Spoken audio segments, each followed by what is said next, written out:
Makulimlim na panahon mga kagala, magandang umaga. Sasamantalin natin ngayon ang lilim ng panahon. Magagamas tayo ng ating pagtataniman ng ating mga lemon. Nung nakaraan ko pa dapat yung nagamasan, kaya nga lang marami din akong ginawa na ibang ginamasan ko dito sa paligid ng bahay, kaya napahuli ko na. Ngayon, kahit paano, may time tayo, saka malilim naman ang panahon, ating gagamasan na ngayon para mailipat na natin ang ating mga tanim na lemon. Ayan, dito mga kagala, kahapon nagamas na rin ako dito sa bandang to. Kasi nga, hala umaambun. Kasi nga, hindi naman ganun gumanda yung mga halaman namin, kaya tinanggal ko na para diretsong parking na lang dito ng mga motor kapag may pupunta. Kasi hindi maiwasan kapag may pumupunta na nayayak-yak din ang aming mga halaman, kaya sabi ko tatanggalin ko na lang tuloy-tuloy. Tapos, siguro ilalagay na lang namin sa mga paso yung aming mga halaman, tapos ilalagay na lang namin dito sa paligid dito.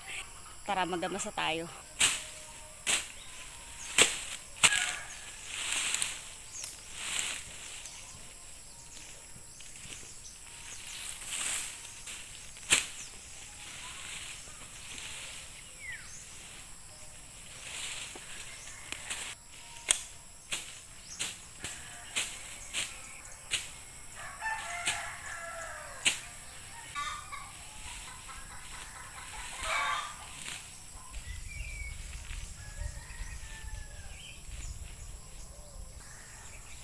Yan, kailangan muna nating tanggalin yung gabanig na kalalaking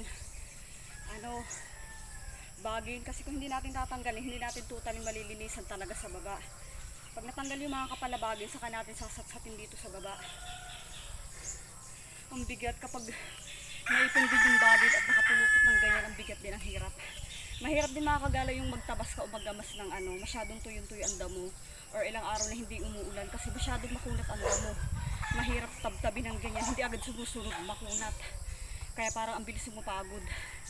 Dahil naman nga malilom, kahit alam ko sadya ito nakakapagod, malilom naman ang panahon, kaya naggamas na ako. Ipagpapabukas ko pa sana, pero dahil sinipag ako, sayang naman ang araw, kaya inuunti-unti ko na ulit.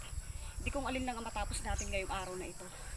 Magtatabdab na tayo sa baba kasi sa kabilang side, natanggal ko na yung makakapal na bagin. Dito naman tayo sa baba mag-uumpisa. Biglang uminit. Marami lang ditong bato, kaya kailangan titingnan-tingnan mo. Itong aming itang na to, sadyang palaban na to, sadyang panglupa na to, pang kung ano-ano. Kaya wala naman yung problema, kahit hindi maiwasan, hindi talaga natin maitabtab yun sa bato. Bayan, biglang uminit. Biglang parang ang bilis makahapo.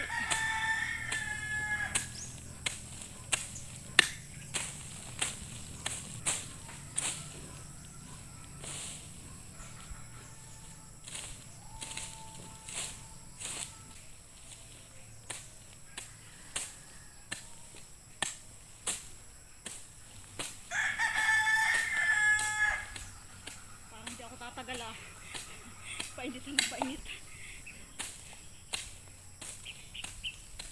Nabudol tayo.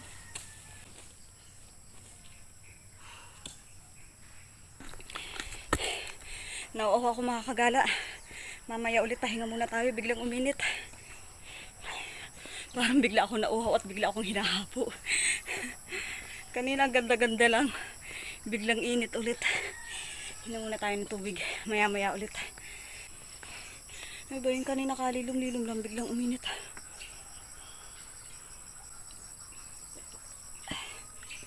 Hinog na yung aming saging, oh. May kambal pa. Ganito kami kapag may saging na nakukuha. Hindi rin namin yan tinatanggal sa buwig. Isinasabit na lang dito namin sa aming kusina. Tapos kapag nahihinog na, utay-utay na lang kaming pipitas. Tulad dito. Pwede na to. Kasi may biyak na. Unahin na natin itong may biyak na. Oh. Yan, ganito kapag kapag late mo na nakuha sa puno, lumalaki na talaga yung bitak niya. Kumbaga hindi na siya nakuha nung sakto lang yung gulang niya, napasobra ang gulang, kaya bitak-bitak na siya. Pero matamis ang ganito kapag nahinog. Ating tikman, sabi nga tikme. Kung matamis nga. Pagod ako bigla. Mahirap talaga kapag mahirap kasi talaga magamis mga kagala kapag yung bato yung damo ay makunat, hindi talaga umuulan, ilang araw na ulit na hindi umuulan. Kaya kapag nagamas ka, parang ang bilis mo mapagod. Hindi sumusunod yung damo kapag tinatabas mo. Nakakailang tagtad ka bago mo maputol. Ang mga bagin pa man din. Di ba ang mga bagin sadyang makunat bago ang kakapal pa. Parang bigla ako napagod, tapos bigla uminit. Pero kahit paano mahalaga nakakausad tayo. Kahit paano may nangyayari.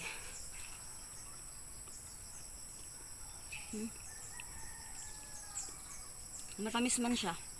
Hindi dahil nagbibideo-video ako, hindi ko kayo niyayabang. Matamis naman talaga ang latundan. Lalo't kapag gumulang talaga siya sa puno, bago mo pitasin, talaga napakatamis. Yun nga lang usayang nagbibitak.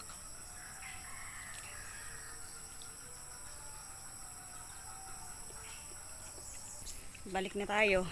Yan, uminit na naman. Talagang binubudol tayo ng init. Sinusubukan talaga tayo kung hanggang kailan sinisipag. Pero nandito na tayo, tuloy-tuloy na natin.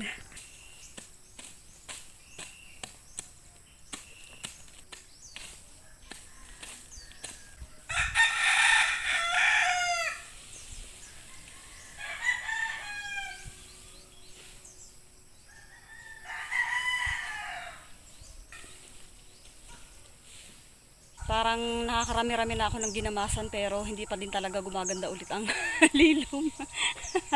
Tuloy-tuloy ang budol sa atin.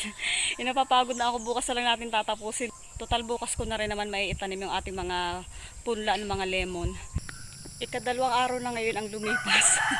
Bago natin maituloy ang ating paggagamas dito sa ating tataniman ng mga lemon. Kahapon kasi sobrang maulan, kahapon na maghapon talagang napakaulan niya. Saka isa pa nag-ano na lang kami, nagkupra kami, nagpakawit kami nitong mga niyog namin. Tapos sayang din naman, oras na nang ikakawit kaya nagkupra na lang kami. Kaya nagpakawit na lang kami kahapon hindi ng mga niyog, tapos nagtapas siya. Ako naman, yun, tulong-tulong din lang kasi siya lang naman talaga yung nagtatapas. Kaya hindi rin talaga tayo kahapon nakapagsundo na makapaggamas dito sa ating taniman. Kaya tara na, let's mga kagala, ituloy natin ang ating paggagamas ngayong umaga. Magandang umaga sa inyo.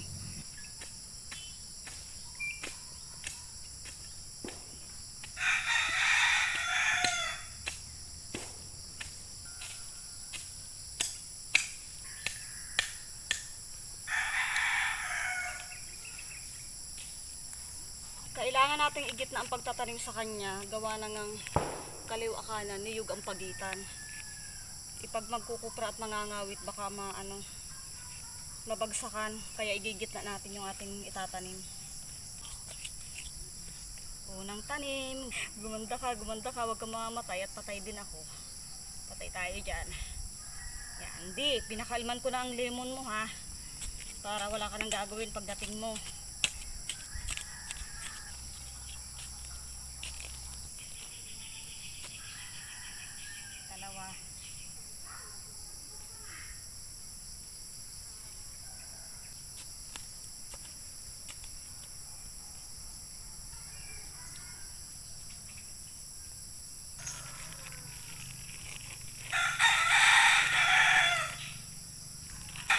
Nairaos din, sana tuloy-tuloy na mabuhay. Pakita ko na sa inyo. Ayan yung isa, dalawa, tatlo, apat, lima, anim, pinakang maliit. Pero tiwala ako nalalaki naman niya kasi maganda naman dito ang lupa at matataba siya, ang daming ambulato. Ayan na. Ayan, nairaos na natin. Ayan na aming mga tanim-tanim na sitaw. Ayun yung dagat, yun yung natatanaw ninyo. Lalong-lalo na kapag nakapwesto ako doon sa pwesto namin na yun sa aming balkonahe. Ayan, dyan lang lagi ako nakatayo. Tapos, ayun pa yung iba namin mga halaman. Yung aming mga pinagkukunin ng gulay sa araw-araw. Umpisa doon, papunta dyan. Yan. Diba? Ang dami kong ginagamasan. Pero okay lang yan na mahalaga nakakalibre tayo ng gulay sa araw-araw.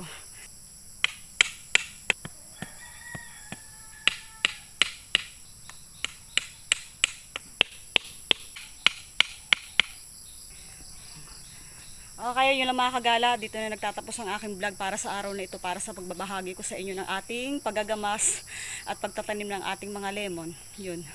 Sana nag-enjoy din kayo sa inyong napanood ngayon, lalong-lalo na yung mga namimiss dito sa probinsya na nakaugalian nilang gawin noon na hindi na nagagawa ngayon. Kahit paano maibsan-ibsan ang inyong inip at inyong pangungulila sa paggagawa ng ganito mga gawain. Ayun, maraming salamat mga kagala sa pagsama nyo palagi sa akin at sa panunood ng aking mga ina-upload ng mga simpleng vlog. Thank you so much for watching mga kagala. Ingat kayo palagi. See you in my next vlog. Bye-bye.